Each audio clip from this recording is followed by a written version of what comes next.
A month's remand for man accused of retirement home murder. A top honour for Annette Penhaligon. And the end of a television era as TSW's time runs out.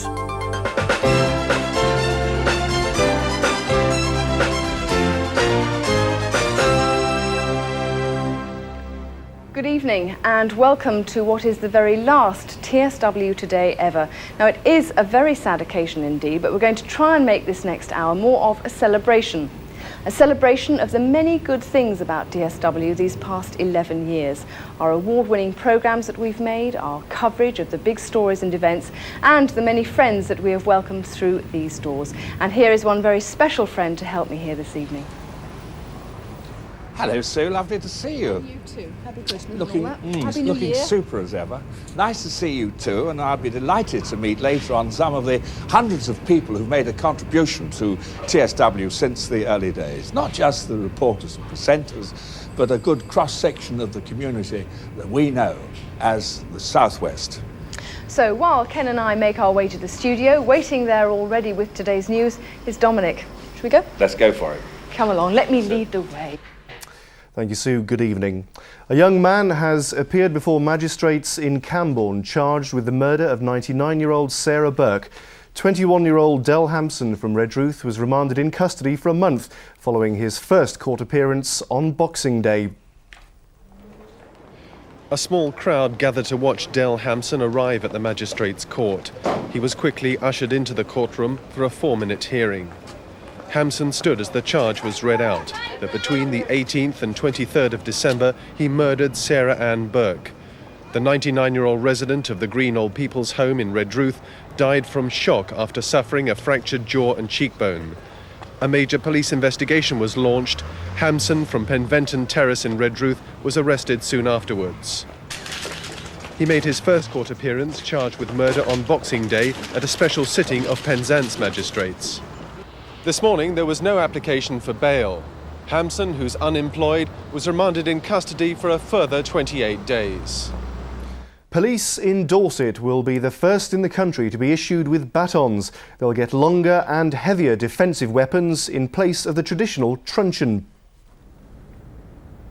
This is the new composite plastic baton being issued to Dorset's 1,300 policemen and women from tomorrow. At 20 inches, it's longer and heavier than the old-style wooden truncheon. Police say it's a vital defensive weapon at a time when violent assaults against the bobby on the beat have risen dramatically. It allows the officers to keep a good distance between an offender and themselves.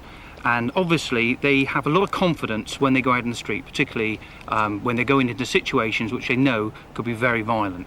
The near-fatal attack on PC Leslie Harrison in Liverpool has renewed calls on the Police Federation to give officers greater protection. Women police officers in this force will be issued with exactly the same truncheon, and they have adequate truncheon pockets in their skirts and their trousers to conceal it. Dorset Police is the first force in the country to adopt new truncheons. Trials with an American side-armed baton were dropped after their use allegedly sparked the Los Angeles riots. The general manager of Plymouth's troubled Pavilions Entertainment Complex is leaving. Michael Johnson is to be released from his contract in April, 18 months earlier than expected. He says it's a mutually agreed decision. The Pavilions is owned by the City Council and is estimated to have made losses of in excess of £1 million in its first year. People from all walks of life in the South West have had their achievements recognised in the New Year's Honours list. The widow of Liberal MP David Penhaligon heads the list. Annette Penhaligon, who's a Liberal Democrat councillor on Carrick District Council, has been made a Dame. She was elected to the council just 3 months after the death in a car accident of her husband, the former MP for Truro. I joined the party nearly 30 years ago with David and was very involved with him. And this obviously is in recognition of what we did together. What do you think David would think of this? I think he'd be quite pleased, but I think he'd be amused at the title. I'm not sure that he would really approve of a dame in the family. Plymouth-born swimmer Sharon Davies, who relaunched her swimming career earlier this year, gets an MBE. The 30-year-old former Plymouth schoolgirl won a Commonwealth gold medal in 1978 and clinched an Olympic gold in the Moscow Games 2 years later. From the world of politics, Sir Peter Emery, the MP for Honiton, is made a Privy Councillor.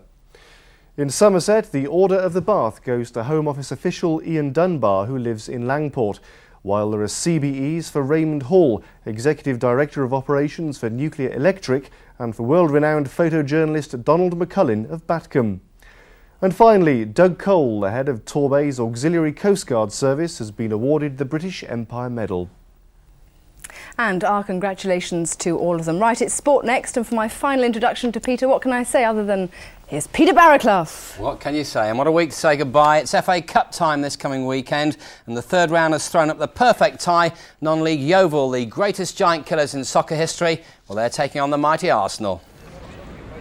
Forget the winter sales. In Yeovil, the queues have been for football tickets. And could these fans be about to see one of the biggest upsets ever?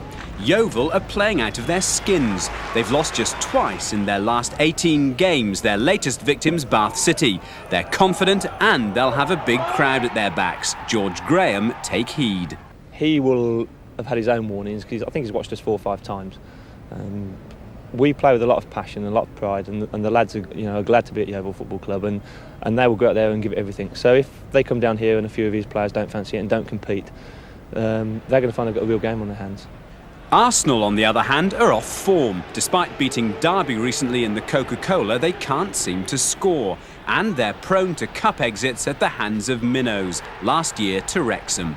Well, we're in the middle of probably our best run since we came back into the conference, and Arsenal in the middle of maybe their worst run for the last 4 or 5 years. So if there's a time to play them, it's got to be now. Meanwhile, Plymouth Argyle face the rising stars of the Premier Division at Portman Road. Ipswich Town couldn't be in hotter form, thanks to goals like this from Chris Kawamia. And with the Pilgrims' disastrous away form so far this season, no one's giving Argyle a chance on Saturday, but much stranger things have happened in cup football. Everybody's going to expect us to lose 5 or 6-0. And at the end of the day, if you can be a David and put one over on Goliath, then, everybody will be happy with that. But we'll go with the same professional approach that we use all the time down here at Plymouth Argyle, and hopefully we'll just get a proper mental approach from maybe 11 players instead of maybe 7 or 8 or 9 or 10, and just on the day there's a chance that we could just pull off a shock result. Best of luck to them. Well, no cup tie for Exeter City, but a tough game all the same for Alan Ball's side, away to the runaway leaders Stoke City in the 3rd Division. Well, finally, it looks as if the South West is coming up trumps again for horse racing fans. The Exeter meeting tomorrow looks like being one of the very few survivors. Well, there can be few people now who aren't aware that TSW won't be with you in 1993, but just in case there was any doubt in Dorset, Weymouth's town crier Doris Eastwood has broadcast a farewell in her very own inimitable style. So from all of us here, or from me at least, goodbye. Oh yay! It is with great sadness today, the 31st of December 1992, we have to say goodbye to our friends in TSW. Oh, Doris, thank you. Well, weather next, and there's definitely a change of wind of change in the air tonight. Over to Andy Yateman. Thanks very much, Sue. The one day of the year tomorrow that most people don't notice the weather until about mid-afternoon anyway, so a quick look at it tonight. The satellite picture behind me shows a lot of cloud across the area today, a few holes in it, some more holes to come for a while tomorrow, and then another band of cloud building up behind it. The Atlantic chart in the morning looks like this, with frontal systems very weak affairs over eastern parts of the country and those drifting away. This nasty looking weather system will be spreading up the west of the country and not affecting us, and high pressure holding on during the course of most of the weekend. So tonight's weather looking like this, the odd spot of drizzle in the east first thing, but a good deal of cloud in many places. Under any holes in the east later, some fog patches and a touch of frost with light winds mainly from the south. Tomorrow then, I think another dry day to come. A bit of gloomy start to the day in most places, but as we go through the day, the sunshine peeping through to brighten things up. In the sunshine, a little bit warmer than it has been, 5 or 6 Celsius in the east, that's the low 40s Fahrenheit, and up to 8 Celsius further west, which is a couple of degrees warmer still. The south to southeasterly winds just a light or moderate breeze. High water times now then, and there we are, Newquay at 9:53, 22:18, and the outlook as we go towards the weekend, mostly dry with some bright spells.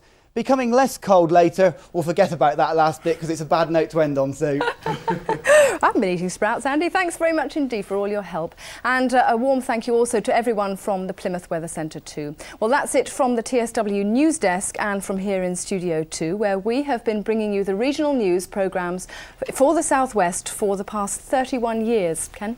But it's not quite over yet, Sue, because outside the building there's a crowd of people waiting to join us in Studio 1 and elsewhere in the building for a last look back at TSW's 10 years plus of Television South West. Join us after the break.